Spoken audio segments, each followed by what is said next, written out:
Yo, what is going on, everyone? My name is Nick, or the Notorious Fantasy, and in today's video, I'm bringing you guys Week 10 defenses to pick up for fantasy football in 2020. There's going to be 6 defenses that I talk about in this video that you guys can find on your waiver wire and throw into your lineup to win your Week number 10 fantasy football matchup. So before I get into it, I'd like to ask that if any point inside of this video, if you are new and you end up enjoying it, please make sure to hit that subscribe button down below, because not only is it free, I put out content every single day to help you guys win that 2020 fantasy football championship. And real quick, before we get into it, I'd like to give you guys a quick word from my friends and my sponsor over at OverlayDFS.com.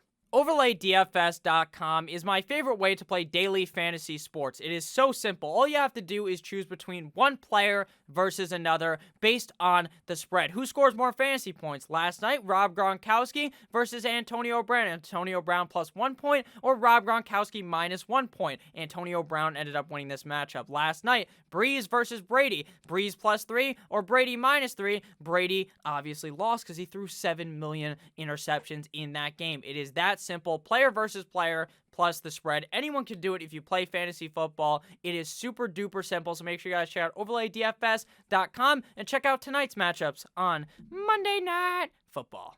And we are back. Let's get into it. Week 10 defenses to pick up for fantasy football in 2020. These defenses are in order of my confidence of starting them in the week. This is team 1, 2, 3, 4, 5, all the way through 6. So we begin with the Philadelphia Eagles at the New York Football Giants. Now, I'm going to start by telling you guys the stats the last time the Eagles played. The Eagles had a bye last week. They had played up against the Dallas Cowboys and Gucci Danucci in week number 8 of the 2020 fantasy football season. So the stats are kind of skewed. The Cowboys looked like absolute dick cheese in that game, unlike how they looked up against the Pittsburgh Steelers this week because of the quarterback change, obviously, with Gilbert. This was Gucci Danucci. Week number 8, the Eagles defense had 4 sacks up against the Cowboys, 2 fumble recoveries, 1 safety, 1 touchdown, and 9 points allowed. But the best comparison for the Eagles going up against the New York Football Giants actually comes from 2 weeks ago in week number 7, or 3 weeks ago, week 7 of the 2020 fantasy football season, when they played up against the New York Football Giants. Obviously, it's slightly different because at one time they're playing at home, obviously, in week number 7. This time they're away in New York. Week 7 up against the New York Football Giants, they had 3 sacks, 1 INT, 2 fumble recoveries, and 21 points allowed. I don't expect them to score a touchdown, the Eagles that is, like they did up against the Dallas Cowboys, but the Giants defense didn't look all that great in the game last week. Sure, they ended up winning and beating the Washington football team, but that's because the Washington football team lost their starting fucking quarterback, and once Kyle Allen got hurt, the whole game looked like the fucking Titanic, and the Washington football team were gonna smack right into the goddamn iceberg, and Leo wasn't even there to give that girl a nice hug on the front so that he can see, or he can say that he is the king of the world, because the Eagles or the New York Football Giants may actually be the king of the AFC East, but the king of the AFC East doesn't get a nice crown. They get a nice, what is that called? The thing the jester wears, whatever that is, where you laugh at him, because the NFC East is the laughing stock of the NFL. But with that said, the Philadelphia Eagles defense has looked all right, and going up against the New York Football Giants, I expect a very good game out of that defense. The second best defense to pick up this week is the Detroit Lions going up against the Washington football team in Washington. Now, this would be a completely different story, in my opinion, if Kyle Allen was suiting up to be the quarterback. Obviously, Kyle Allen got hurt in that game. His fucking leg folded in half like he was a goddamn table in Buffalo that was ready to get jumped through. It did not look good at all. So I would assume Alex Smith is going to play unless we have magically created some evidence to make his leg not look like a 90-degree or an acute angle, I would say that was, because it only bent a little bit like this. It wasn't a full 90-degree, full-on, like, fucking bent completely. But with that said, going up against the Washington football team, the Detroit Lions, while their defense isn't amazing, could be pretty solid in this matchup. Last week, the Lions defense got bent over their table and fucked in the ass by Dalvin Cook and friends in Minnesota. At Minnesota, they had 1 sack and 34 points allowed. Now, this is the case of streaming a defense that isn't really all that good, but just hoping that the offense that they're playing against is so bad that it ends up working, and I think that's going to be the case in this game. Last week, when the Giants played up against the Washington football team, who, again, aren't the greatest defense, 2 sacks, 3 INTs, 2 fumble recoveries, and 20 points allowed in that game. So while I don't think the Lions defense may hold them to 20 points, I sure would not be surprised if they got multiple sacks and caused multiple INTs, because Alex Smith did not look comfortable in the pocket at all. It looked like they hit the brown note on him from the league, and the guy was just shitting himself in the pocket. Did not look very good for Mr. Alex Smith, so I think the Lions defense is worthy of a pickup this week. Team number 3, we got the New Orleans Saints going up against the San Francisco 49ers. Now, last night we saw the Saints face off up against the Tampa Bay Buccaneers in Tampa Bay up against Tom Brady, and we saw Tom Brady cry his way out of the stadium. Boo-hoo, Tom fucking Brady.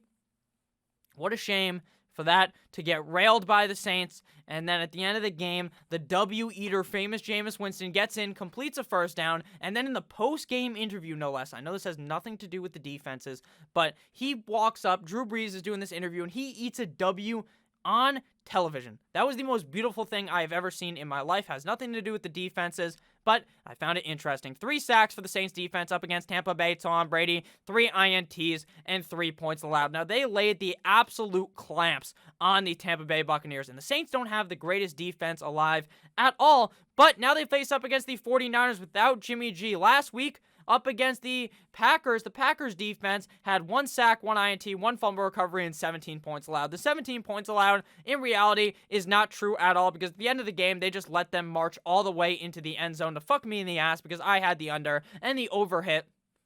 But this was pretty much all Packers all game long, and I think this is how we're going to see the Saints versus the 49ers as well. The quarterback play in San Francisco is just suspect. The wide receivers are probably not going to be healthy because they haven't been healthy all year, and I'm Rick James, bitch, is going to end up scoring another touchdown. Richie James, shout out to the 49ers wide receiver, who played very, very good and went tit for tat with Devontae Adams last week up against the Packers. But I just don't think the 49ers defense is going to be humming enough to stay with the New Orleans Saints, and I expect the defense to pressure Mr. Big Dick Nick Mullins or CJ Beathard, whoever they decide to pull up and start this week. Next defense here, we got the Green Bay Packers up against the Jacksonville Jaguars. If you guys have ended up enjoying thus far, please make sure to hit that subscribe button down below. So the Packers, we just talked about them this week. They're playing up against the Jacksonville Jaguars, who played up against the Texans last week, and they debuted first game ever for quarterback Jake Luton.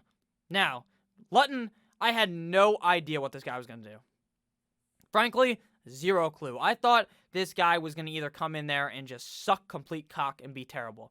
But it turned out, up against the Houston defense, any average Joe can be good because the Houston defense is so bad, which kind of goes into the analysis of this. Packers last week up against the Niners, we just talked about it. 1 sack, 1 INT, 1 fumble recovery, and 17 points allowed. And the Niners may be in a slightly better situation than the Jacksonville Jaguars. The Jaguars last week did pretty good up against the Texans defense. The Texans defense only had 2 sacks, 1 INT, and 25 points allowed. But the difference here is we have a real defense in the Packers going up against the Jacksonville Jaguars this week. The Houston Texans just have names. They got a guy like J.J. Watt. That's a name.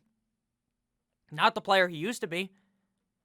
The Packers have real names, real fucking players, real big boys who are going to be coming after Jake Luton, and Jake Luton is going to be very scared. I assume he's going to play because they've completely they've fucking closed his mouth and locked the key and fucking threw it into the goddamn river on Gardner Minshew because they don't want to accidentally win some games. They almost beat the Houston Texans with Jake Luton. They were a 2-point conversion away from sending it to overtime, but the Packers defense is much better than the Jacksonville Jaguar or than the Houston Texans defense. So I think the Green Bay Packers are going to look very good this week defensively up against the Jacksonville Jaguars. Next defense here, we got the New England Deflatriots going up against the Philadelphia Eagles. And I just lied. It's the New York Football Giants. I read it wrong. Up against the Philadelphia Eagles. The Giants defense last week up against the Washington football team that we spoke about earlier was absolutely feasting on Kyle Allen, and then they had dessert, which was Alex Smith. 2 sacks, 3 INTs, 2 fumble recoveries, and 20 points allowed. The last time a defense played up against the Philadelphia Eagles, it was the Dallas Cowboys. Yeah, I know what you might be thinking. Nick, the Dallas Cowboys defense isn't good at all. And I know.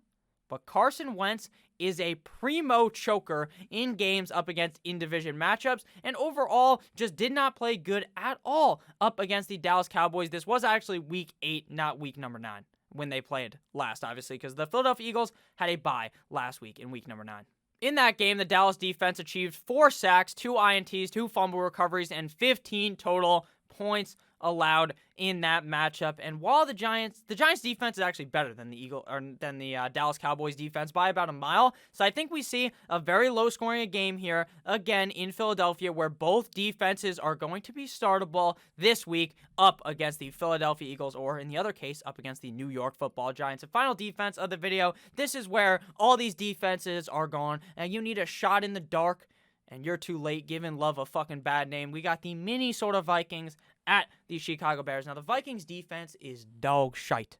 Now, it's not that they're actually bad. They're just a bunch of young guns who will get better in the future. But right now, they're not that good. But you want to know who else isn't that good? 9-inch Nick Foles and the Chicago Bears. The play calling of Matt Nagy looks like they're coming from a guy who doesn't even know how to count to 3 fucking downs. All right, 1, 2, 7. That's what Matt Nagy thinks in his head, because that guy is brain dead. Vikings defense up against the Detroit Lions last week looked actually pretty good. 2 sacks, 3 INTs, and 20 points allowed. But they had to pull Matt Stafford because he thought he got a concussion, or he said, fuck it, I'm out of this game.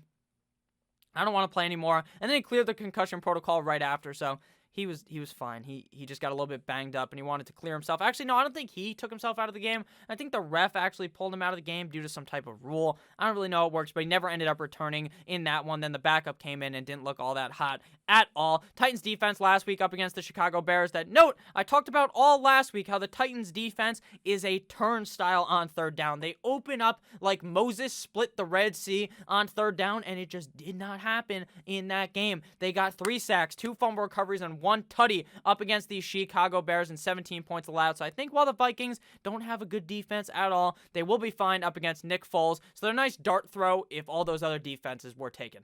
So, thank you guys all so much for watching. Make sure that you guys check out overlaydfs.com, link down below in the description. I love each and every single one of you guys. I can't wait to see you guys in the later video today. As always, stay safe. I love you all. We're approaching that 11K mark. Hopefully, we can hit 11,000 subscribers by the end of the next week or the week after that. I love you all. Have a great rest of your guys' day. As always, stay safe. Goodbye!